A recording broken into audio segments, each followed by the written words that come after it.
Bom, vamos falar agora com o professor da Universidade de São Paulo, da Faculdade de Medicina da Universidade de São Paulo, professor titular de hematologia e de tratamento celular, terapia celular. Vai explicar para a gente o que é essa nova terapia. Como vai, professor Wanderson? Tudo bem? Primeiramente, obrigado pelo convite. Estou nos Estados Unidos, então Opa, aqui é um horário um bri- pouco mais cedo. obrigado por ter nos atendido, então. Dura quando a gente fala com um amigo nosso, um jornalista que está na Suíça, que é sempre à meia-noite lá. Pelo menos a gente não está roubando o seu Mesmo sono por não enquanto. está tão diferente assim. Professor, a gente viu uma série de reportagens essa semana contando essa história incrível, né, desse tratamento celular, essa terapia celular que os senhores fizeram em 14 pacientes, não é isso? Da rede pública, uma terapia que usa células T para combater alguns tipos de câncer e que essa terapia teve uma taxa de sucesso bastante alta com a remissão de em 60, pelo menos 60% dos tumores em todos os pacientes que estavam sendo tratados. Conta um pouquinho para a gente, professor. Primeiro, como é que é esse estudo, quantos participam, que tipo de cânceres são objetos dessa terapia, depois a gente entra nos detalhes de como ela funciona. Então, tá bom. Então, a terapia celular, na realidade, é a utilização das células do próprio paciente, né, modificadas e que são retiradas desses pacientes, são modificadas geneticamente em laboratório e, Uhum, posteriormente, depois de algumas semanas, são reinfundidas, né? Para deixar bem claro que não é para todo tipo de câncer, principalmente existem dois cânceres que estão sendo tratados, que é o chamado linfoma não Hodgkin de células B ou leucemia aguda linfoblástica de células B. Tá? É perfeito. claro que já existe no mundo o tratamento também já que foi iniciado, né, para mieloma múltiplo. No Brasil ainda não temos esse tipo de tratamento, né, as Uhum, células CAR-T para pacientes com mieloma múltiplo. Então, é só para deixar claro, né, que nós sim, que temos recebido mensagens, milhares, né, Ribeirão Preto, né, e com certeza vários médicos, né, sendo questionados em quais tipos funcionam. Então, eu recebo diariamente centenas de mensagens de pacientes com câncer de mama, câncer de gástrico, câncer de intestino, ovário. Então, não serve, não está estabelecido, é só para esses dois tipos de cânceres. vamos falar um pouquinho, então, sobre esses tipos de câncer que são objeto desse estudo. Primeiro que não são todos os pacientes de leucemia, são um tipo específico de leucemia. Explica para a gente primeiro o que é leucemia, pode ser que tenha gente que não sabe, e qual é a proporção. Eu estava fazendo uma pesquisa rápida aqui nos dados do DataSUS. De leucemia, o SUS trata por ano cerca de 40 mil internações hospitalares de leucemia, mas de todas as leucemias, né? Só para a gente depois tentar chegar numa estimativa de qual que é o público que pode ser beneficiado por esse tratamento. Vou ser bem breve, né? Porque É. senão não posso. Então, existem as leucemias agudas e as leucemias crônicas, tá? Das leucemias agudas, tem aquelas que são da linhagem linfóide e aquelas que são da linhagem mieloide. Dentro das linfóides ou linfoblásticas, então, nós temos as leucemias agudas B e T. Criança tem muita leucemia, é o câncer mais comum em criança, é a leucemia linfoblástica B, aguda B, que a gente chama de LLA-B, tá? Uhum. Então, esse tipo de câncer é muito frequente em criança, é o mais frequente em crianças. Esse tipo de leucemia, a gente só com a quimioterapia consegue cura em 80% das crianças, tá? Com a quimioterapia, né? Uma parte a doença vai voltar, então aí a gente faz um transplante de medula óssea, né? E aí veio as células CAR, que são essas células T células B células T modificadas para combater as leucemias B, né? Células T são células do próprio sistema imunológico No, que tem a no, no seu, memória. No seu organismo tem linfócitos T e linfócitos B, cada uma com uma função específica, e tem outros linfócitos chamados também NK, né? Uhum. Então, esses linfócitos T, quando você tem uma infecção, quando você tem algum organismo estranho ao seu corpo, ele vai tentar chegar ali para combater. Então, você tem por exemplo, uma infecção bacteriana aqui no dente, você vai crescer uma íngua, essa íngua é a produção dos linfócitos, esses linfócitos vão tentar atacar essas bactérias. Só que o câncer é muito esperto. O câncer, ele dribla essas células. Ele fala assim, bom, eu estou aqui no organismo, mas eu quero sobreviver. O câncer fala para o organismo. Uhum. Então, essas células T falam assim, olha, de qualquer jeito eu vou tentar te controlar. Então, a ideia dessa imunoterapia começou quando a gente faz biópsias, né, e que a gente vê que tem um infiltrado dessas células T. Então, essas células T, na realidade, elas não são capazes de combater as células do câncer. Então, o que a gente faz? Retira essas células T, arma essas células T contra os receptores das células do câncer e reinjeta no paciente. Então, esse é mais ou Entendi. menos o mecanismo. Assim, é muito diferente, mas guarda alguma semelhança com essas novas vacinas que foram feitas contra a técnica. Tem alguma semelhança com as novas vacinas que foram usadas contra a Covid? Estou muito enganado. É porque, na realidade, é tudo molecular. Você vai Uhum, modificar a genética das células. E você usa isso um pedaço de vírus, né? Então, esses uhum. vírus entram dentro do DNA dos linfócitos T, que vai fazer com que essas células T vão expressar o antígeno, né, o receptor que vai se ligar à célula tumoral.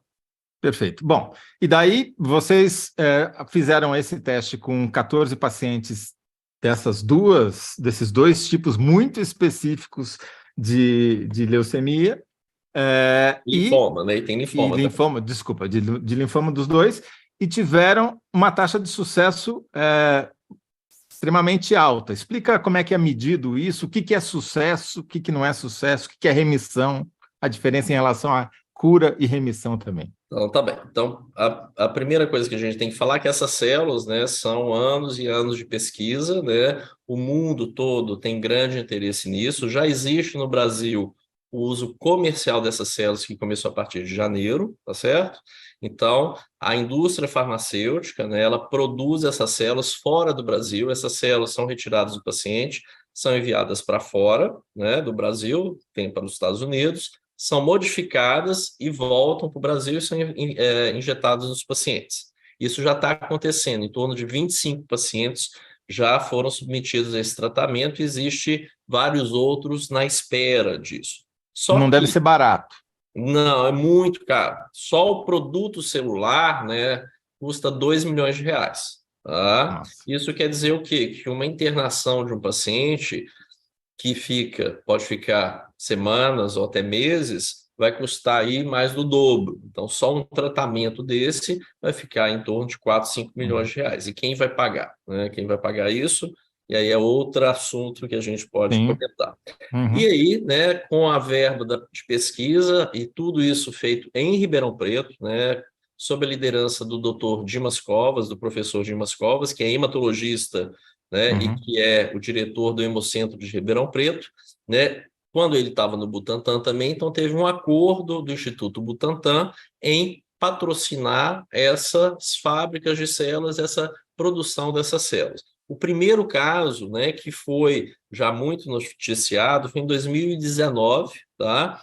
De um paciente que recebeu essas células. Ele entrou em remissão parcial, quer dizer, o tumor não desapareceu completamente, porém a gente não teve segmento porque esse paciente teve uma queda em casa e teve um Morreu. traumatismo craniano e faleceu, então a gente não sabe. Depois disso, veio a pandemia, né? Isso foi em dezembro aí Parou de tudo? 2019, tudo parou, e de 2 anos para cá, a gente tem incluído mais pacientes, tá certo? Uhum. É claro que as imagens, né, do paciente, né, que foi submetido a esse tratamento no Hospital das Clínicas, né, na unidade de terapia celular que eu chefio, são imagens impressionantes, porque de repente está tudo preto e um mês depois está tudo branco, né? E isso causou um espanto, mas nós médicos a gente já está acostumado a ver isso, ah, em congressos, né, em outros locais, mas é uma coisa que realmente impressiona, né? Sim.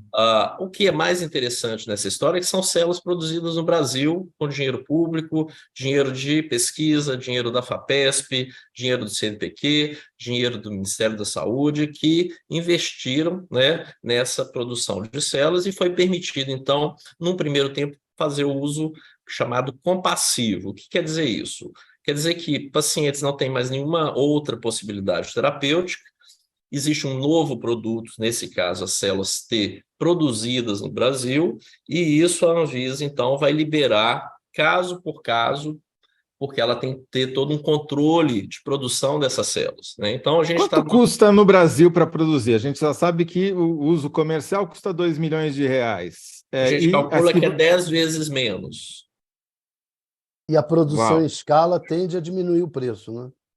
Mas isso são células que demoram, porque, por exemplo, um paciente, a gente tem que esperar pelo menos 3 a 4 semanas a produção dessas células. Então, a gente não consegue, quer dizer, uma alta produção a gente não vai conseguir. A indústria farmacêutica ela fez fábricas de células em vários pontos do mundo, né? Na Europa, nos Estados Unidos e na Ásia, para produzir essas células do nível comercial.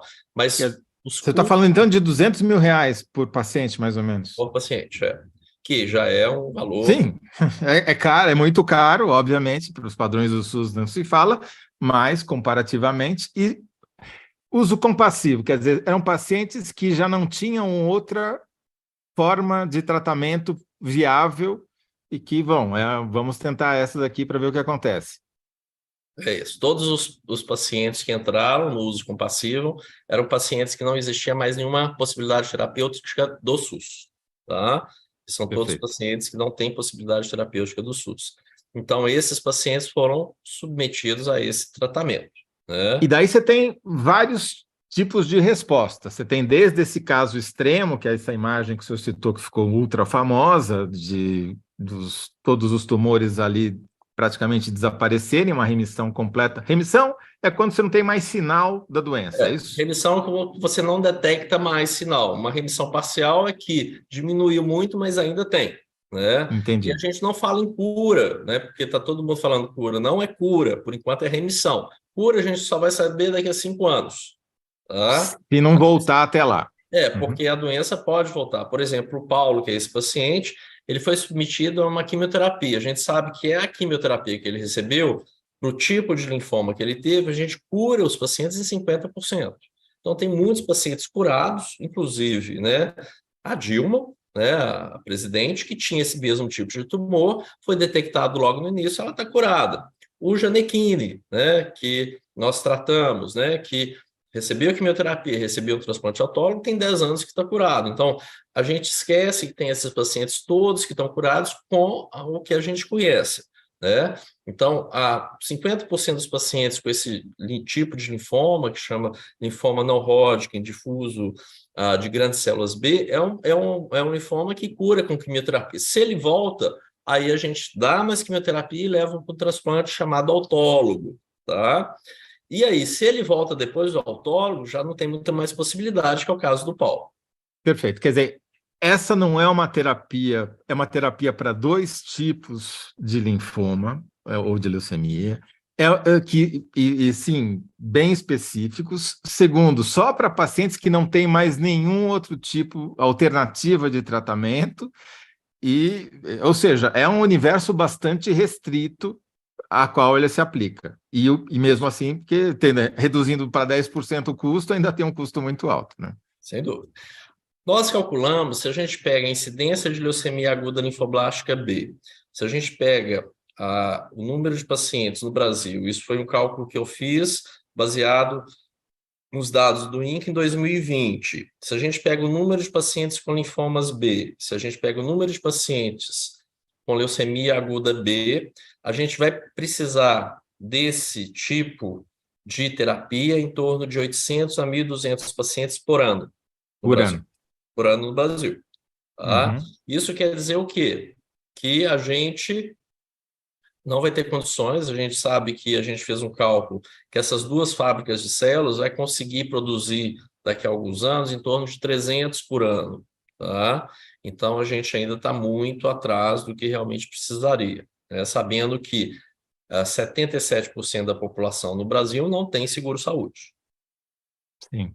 E seria só para pacientes do SUS, obviamente, nesse Assim, caso. é claro que existe um interesse aí, já que, principalmente dos convênios, hospitais privados, já que o valor produzido é muito mais, quer dizer, inferior ao valor, Sim, então mas existe toda uma questão ética, porque é dinheiro público, então isso tem que ser visto com muito cuidado. entendi. E uma vez recebida a célula aplicada, reintroduzida a própria célula do paciente, modificada geneticamente, é uma vez só ou você tem que fazer isso periodicamente? Vamos ver só. Uma vez só. Isso que é beleza, né? Quer dizer, o Paulo recebeu uma injeção que durou 20, 30 minutos, ficou internado, teve várias complicações, né? É claro que tem complicações após, 50% dos pacientes vão ter que ir para uma UTI, e é claro que existe uma chance, né, de morte, né? Uma possibilidade de Pela morte reação do pela organismo reação. à terapia. Na realidade, o que acontece? É uma guerra, né? Então, as células T estão destruindo todas as células tumorais. Destruindo essas células tumorais, elas vão estar mortas. Então, o organismo vai ter que, de uma certa forma, absorver todas essas células mortas. Então, cria uma inflamação. A gente sabe que a inflamação é uma reação, né, contra alguma coisa estranha. Então, essa reação, né, inflamatória, causa problemas graves e leva os pacientes à UTI. A gente já está sabendo lidar com essas inflamações graves. Depois que passa essa fase da inflamação, vem uma outra complicação, que são complicações neurológicas. É uma neurotoxicidade imune. O paciente, a gente pede todo dia o paciente para ficar escrevendo. Quando ele começa a mudar a caligrafia, é um dos primeiros sinais de que tem um problema neurológico associado. Isso também pode acontecer, o paciente pode ter problemas neurológicos e aí também é outra complicação. Então, a gente começa a ter outras doenças relacionadas com isso. Existe também os chamados das citopenias prolongadas. O que é isso? Essas células já são pacientes com a medula muito cansada, então essas células vão atacar as células da medula também, os pacientes vão ter que ficar sendo transfundidos, com baixa imunidade, com risco de infecções, e uma parte desses pacientes que eu falei, dos 14 pacientes, uma parte faleceu de infecções. O Paulo teve 2 infecções muito graves, ele foi para a UTI depois, né? Uhum. Então, assim, não é só vamos lá injetar e está tudo ótimo, não é? Os pacientes têm que estar em hospitais, né, de cuidados bem terciários, de pessoas que conhecem o que fazer, como fazer, todos têm que estar bem preparados para poder detectar esses problemas. Se eu entendi corretamente, o estudo está indo para uma segunda fase com um número maior de pacientes, é isso? Isso mesmo. E nessa segunda fase vai ser possível calcular a taxa de risco do tratamento versus a Isso. taxa de Essa é sucesso? a chamada fase 1, fase 2, no qual a gente vai avaliar a toxicidade, né, e a resposta, né? Quer dizer, o que a gente quer é realmente saber se essas células são produzidas no Brasil, elas causam mais malefício do que benefício, e essa taxa de resposta, que é a remissão. É claro que a sobrevida a longo prazo não vai ter, porque é um estudo de fase 1, fase 2, é claro que a gente vai analisar, mas não é o objetivo principal desse estudo. Esse estudo está para ser liberado pela Anvisa nas próximas semanas ou meses, né? Esperamos começar logo. São 75 pacientes, né, que vão ser incluídos com essas 2 doenças, né? Uhum. E que, então, vamos poder avaliar se a produção dessas células estão realmente sendo eficazes. Agora, vale a Perfeito. pena falar que Uhum. aqui nos Estados Unidos, eu tenho visto, né, eu vim para cá justamente para ver outros tipos de tumores sendo tratados, né, mas em ensaios clínicos, isso é importante. São protocolos clínicos de pesquisa em que os pacientes com outros tipos de tumor vão entrar, né, nesses protocolos e vão ser tratados também como uma última opção nesses protocolos de pesquisa. Tá? Então, Entendi. o futuro provavelmente a gente está perto aí também de usar essas células para outros tipos de câncer. Nesse caso, sem querer criar falsas expectativas, porque ainda é um processo lento e ainda está muito incipiente, né?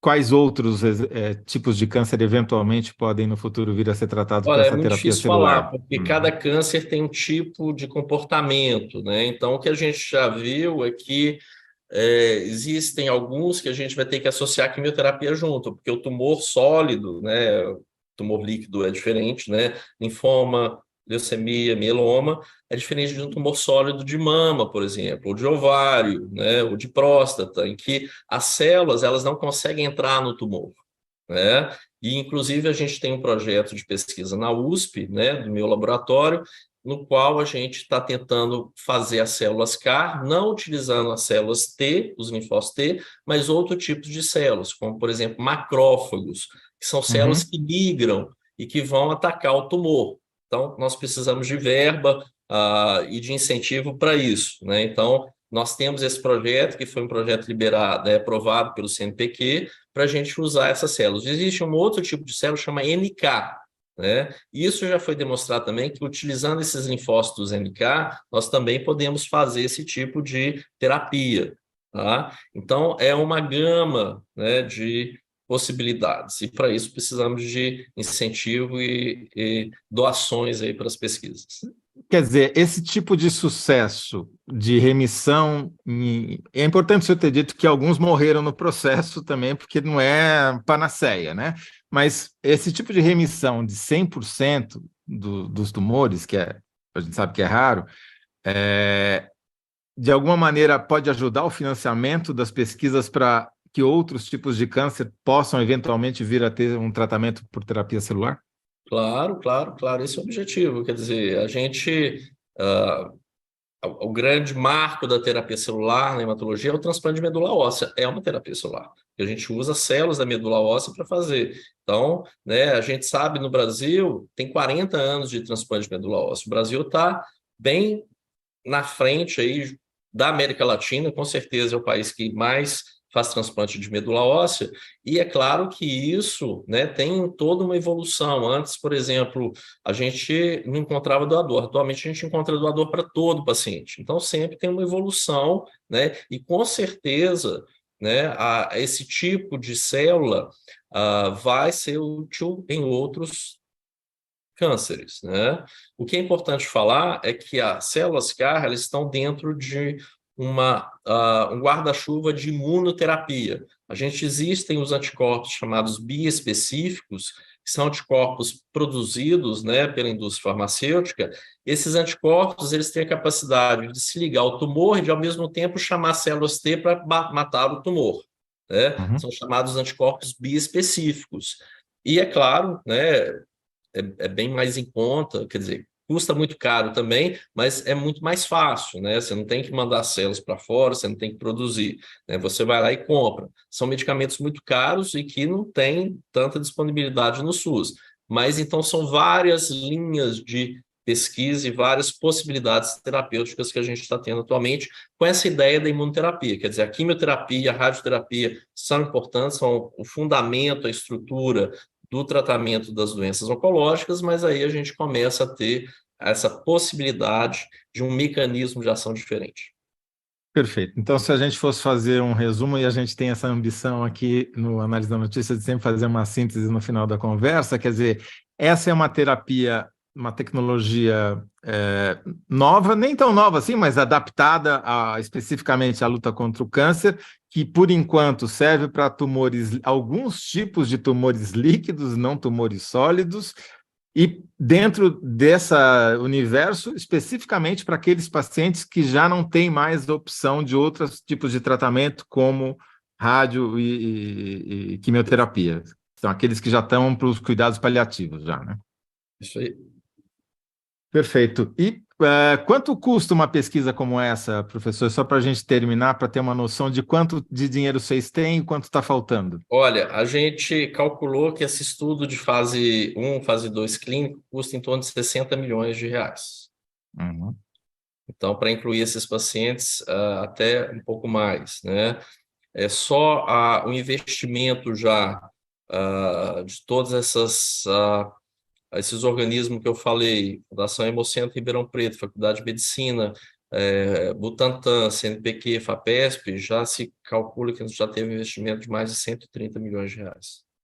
Perfeito. E algum sinal da iniciativa privada de começar a participar dessa pesquisa ou desse tratamento? Olha, eu sempre tento trazer iniciativa privada para ajudar, mas eu não posso reclamar porque quando eu cheguei no Brasil, eu fiquei 20 anos fora do Brasil. Quando eu cheguei, eu consegui fazer uma nova unidade de transplante que pode falar no HC, tá? No SUS, que é uma unidade de transplante a mais, posso te dizer, a mais moderna que tem. Então, convido vocês para visitarem. Isso com a iniciativa privada. Eu tive o grande prazer de ter um apoio da Crefisa e do Palmeiras. Eu virei palmeirense depois, mas tudo bem. Que apoiaram enormemente a unidade de transplante, uma unidade de transplante completamente nova, né, com toda a infraestrutura para combater as infecções, né, e que eu tenho tido excelentes resultados depois que a gente construiu essa unidade. Então, espero que a iniciativa privada venha nos apoiar cada vez mais. E na rede privada existe esse tratamento em quais hospitais? Generalizado? São hospitais específicos, né, que são acreditados pela indústria farmacêutica. Então, eu sou coordenador nacional da Rede DOR em terapia celular. Então, nós temos, né, na Rede DOR, no Vila Nova Star, temos também no Hospital Albert Einstein, no Sírio-Libanês, no Hospital 9 de Julho, né, no AC Camargo, que são os hospitais em São Paulo. No Rio de Janeiro, um hospital também de Niterói, e em Salvador, o Hospital São Rafael. São poucos hospitais ainda que estão fazendo na medicina privada esse tipo de terapia. Professor, muito obrigado pela sua participação, pelo seu tempo, parabéns pela pesquisa, espero que o senhor consiga todo o financiamento que é necessário para continuar fazendo e desenvolvendo essa terapia, que para a finalidade específica, para esse público específico, sem dúvida, é a diferença entre viver e morrer, né? Literalmente. Espero, então, que tenha sucesso. E eu acho que, respondendo aqui a nossa pergunta, qual é a diferença, é que a remissão ela é o primeiro estágio da cura, né? Mas não é a garantia de que a gente vai chegar lá. Medicina, a gente não tem garantia de nada, né, Zé? Basta estar vivo, né? Tá Isso é certo, para mais não ter importante. garantia. Tá certo. Muito obrigado pela sua participação. Obrigado, até mais. Até mais.